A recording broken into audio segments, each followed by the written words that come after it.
अर्थात वो ईश्वर पर विश्वास नहीं करते हैं। ऐसे लोग भाग्य पर भी विश्वास नहीं करते हैं। दोस्तों, यदि देखा जाए तो सब कुछ ईश्वर के द्वारा पहले से ही निर्धारित होता है। जब बच्चा धरती पर जन्म लेता है तो उसके जन्म से पूर्व ही उसके भाग्य का निर्धारण ईश्वर द्वारा कर दिया जाता है। ऐसे में कुछ लोग ये कहेंगे कि जब सब कुछ हमारे भाग्य में पहले से ही निर्धारित है तो हमें कर्म करने की क्या आवश्यकता है। तो दोस्तों, मैं आपको बता दूं कि कर्म करना बहुत जरूरी है, क्योंकि जो हम कर्म करते हैं इसी कर्म के आधार पर हमारा अगला जन्म निर्धारित होता है। आज हम इसी के बारे में आपको विस्तार से जानकारी देंगे। मनुष्य का भाग्य कब लिखा जाता है? दोस्तों, आपने श्री कृष्णा धारावाहिक जरूर देखा होगा। कंस की मृत्यु की आकाशवाणी पहले ही हो चुकी थी, जिसमें कहा गया था कि देवकी के गर्भ से स्वयं भगवान जन्म लेंगे, जो कि देवकी का 8वां संतान होगा और उसी के हाथों कंस का वध होगा।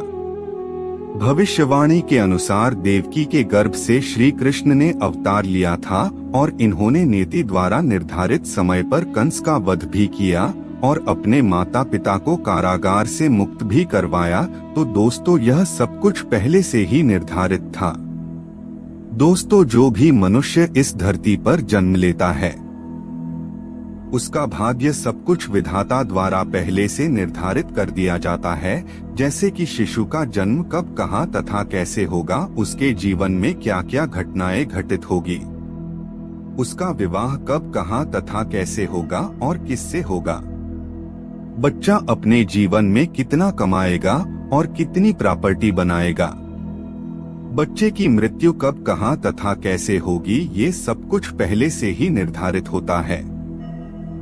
दोस्तों, एक बार जो विधाता ने लिख दिया वो चाहकर भी नहीं बदला जा सकता है। वो घटित होना ही होना है तथा इसे कोई नहीं रोक सकता है। दोस्तों, रामायण आपने देखा होगा। यह पहले से ही निश्चित था कि भगवान राम को 14 वर्ष का वनवास मिलेगा। इसका मुख्य कारण भगवान श्री राम के द्वारा रावण का वध होना निश्चित था। दोस्तों, एक बात का ध्यान रखिएगा कि आप अच्छे या बुरे जैसे भी कर्म करते हैं, इसी के आधार पर आपका अगला जन्म और भाग्य निर्धारित होता है। हमारे हिंदू धर्म शास्त्रों में कर्म को प्रधान कहा गया है, क्योंकि बिना कर्म के भाग्य कहाँ बनता है। मनुष्य जीवन का असली उद्देश्य उस परमपिता परमेश्वर को प्राप्त करना है।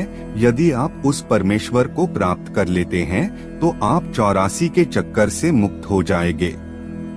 साथ ही साथ आप हमेशा के लिए जन्म मरण के चक्कर से मुक्त हो जाएंगे। आपको दोबारा इस मृत्यु लोक में जन्म नहीं लेना पड़ेगा, क्योंकि आपकी आत्मा उस परमपिता परमेश्वर में विलीन हो जाएगी, जिससे आपको मुक्ति मिल जाएगी। इसीलिए हमें हमेशा अच्छे कर्म करने चाहिए। हमेशा हमें दूसरों का भला करना चाहिए। यदि आपके नजर में कोई गरीब है, दीनहीन है, तो उसकी हमें मदद करनी चाहिए। ब्राह्मण और साधुजनों का हमें आदर सत्कार करना चाहिए।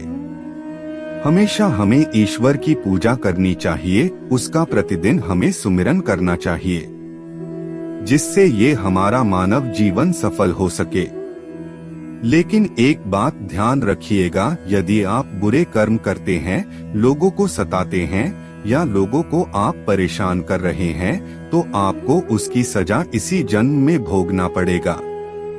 आज के लिए बस इतना ही। मिलते हैं न्यू वीडियो पर।